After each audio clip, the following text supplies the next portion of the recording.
ஒரு இசை சகாப்தம் மௌனித்து போயிருக்கிறது. தன் இனிமையான குரலால் கோடிக்கணக்கான ரசிகர்களின் மனதை நிரந்தரமாக நீங்காத இடம் பிடித்த பாடகி எஸ் ஜானகி அம்மா இனி நம்முடன் இல்லை. தமிழ், தெலுங்கு, மலையாளம், கன்னடம் உள்ளிட்ட பல மொழிகளில் பல பாடல்களை பாடி ரசிகர்களினுடைய மனதில் நீங்காத இடம் பிடித்த இசை பேரரசி விழிமூடி உறங்குகிறாள்.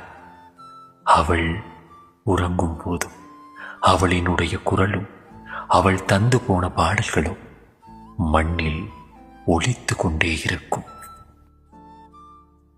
ஒரு இசை சகாப்தம் மௌனித்து போயிருக்கிறது.